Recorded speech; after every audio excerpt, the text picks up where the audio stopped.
Oui, ça va, ça va.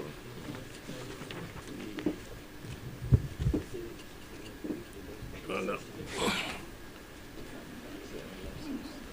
Je vous remercie, mesdames et messieurs de la presse, d'être venus répondre à notre invitation. J'ai l'honneur de coordonner donc, ce pool d'avocats, qui n'est pas au complet d'ailleurs, parce qu'on est beaucoup plus nombreux que cela. Mais compte tenu de l'étroitesse des délais de programmation de cette adresse à la presse, tout le monde n'a pas pu se libérer. Alors, je commencerai d'abord par avoir une pensée pieuse pour un des nôtres qui nous a quittés, que vous connaissez tous très bien, qui a abattu un énorme travail pendant qu'il était avec nous. Je veux parler de feu Cheikh Khoureyssi Ba, qui hélas nous a quittés, et nous prions pour que le Tout-Puissant lui fasse miséricorde et l'accueille dans son paradis.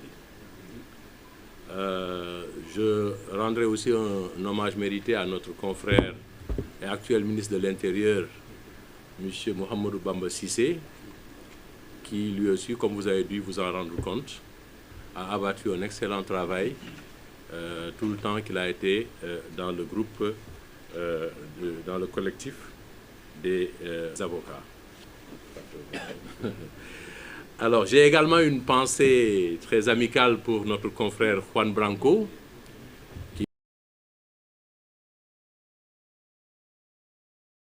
qui est un combattant de la liberté, un combattant des peuples opprimés, un combattant contre l'impérialisme et un progressiste.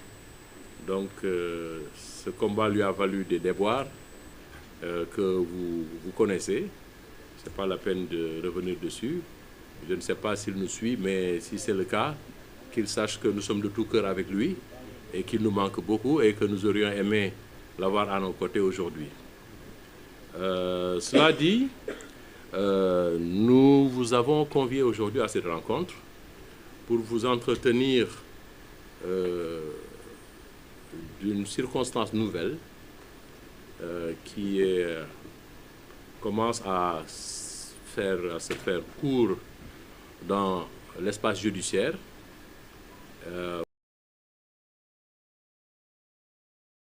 Qui a opposé en 2023 M. Ousmane Sonko, notre client, avait été déclaré coupable de diffamation et d'injure publique à la suite d'une procédure que je me garderai de qualifier par respect pour notre justice, la justice de mon pays, mais une procédure qui est restée unique dans les annales de la justice sénégalaise.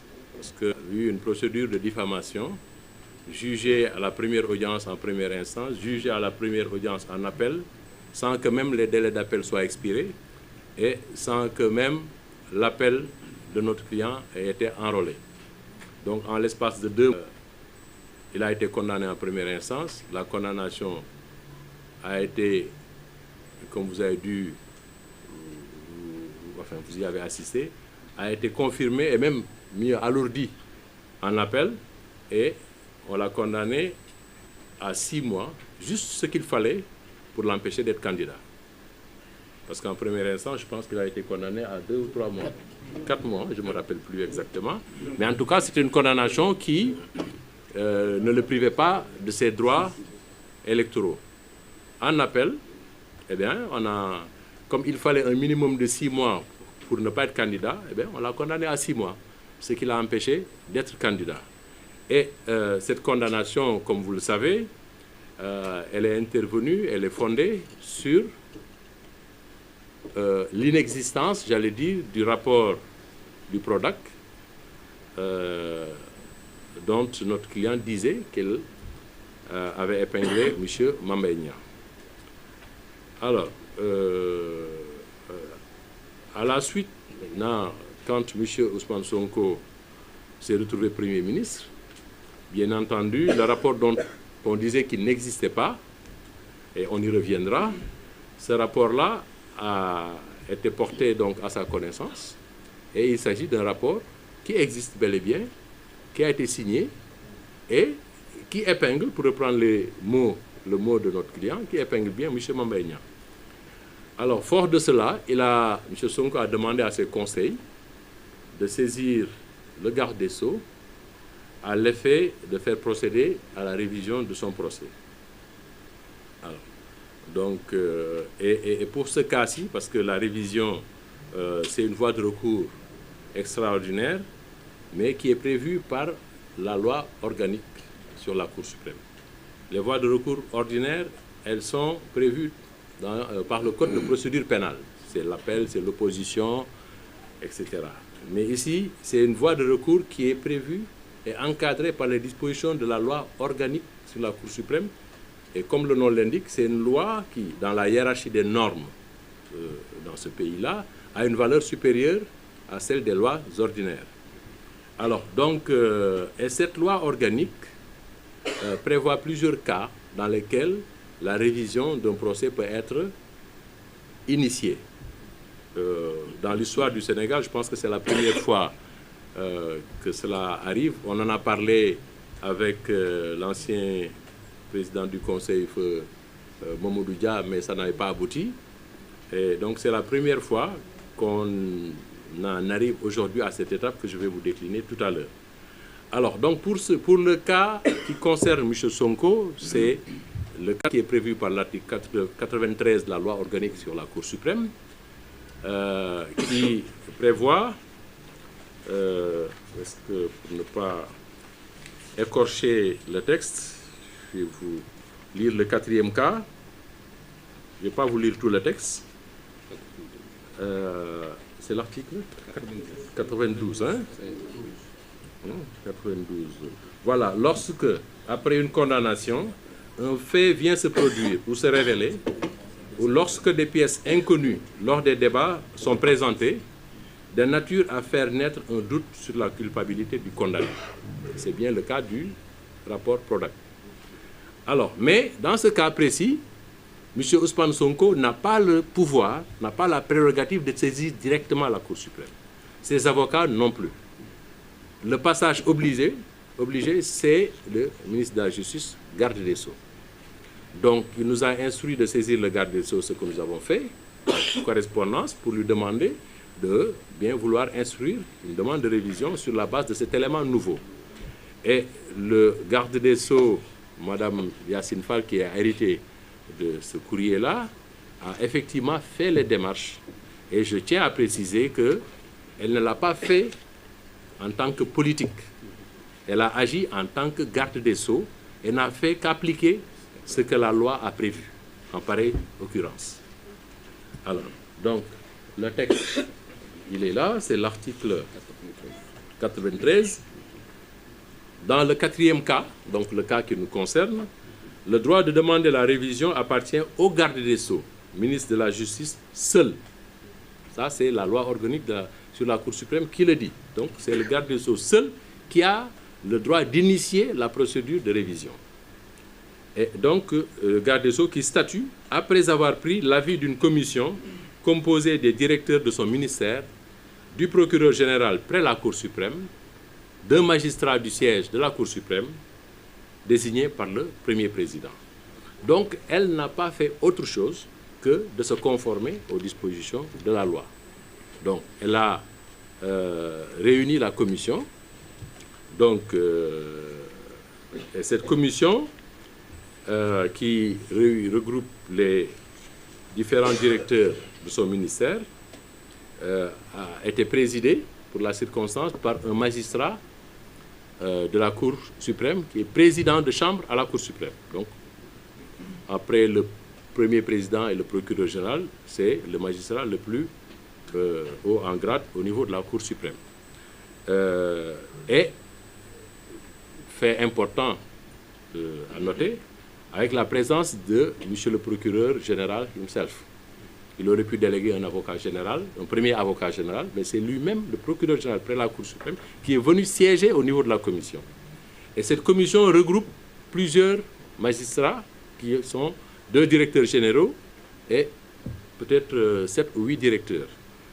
Donc, président de chambre à la Cour suprême, procureur général, directeur, madame le directeur général de la protection judiciaire et sociale, monsieur le directeur général de l'administration pénitentiaire, monsieur le directeur des affaires civiles et du sceau, monsieur le directeur des affaires criminelles et des grâces, monsieur le directeur des services judiciaires, monsieur le directeur de la justice de proximité et de la promotion de l'accès aux droits, monsieur le directeur des droits humains, monsieur le directeur de la dématérialisation et de l'automatisation, monsieur le directeur de la promotion de la bonne gouvernance, monsieur le directeur de l'administration générale et de l'équipement, entre autres.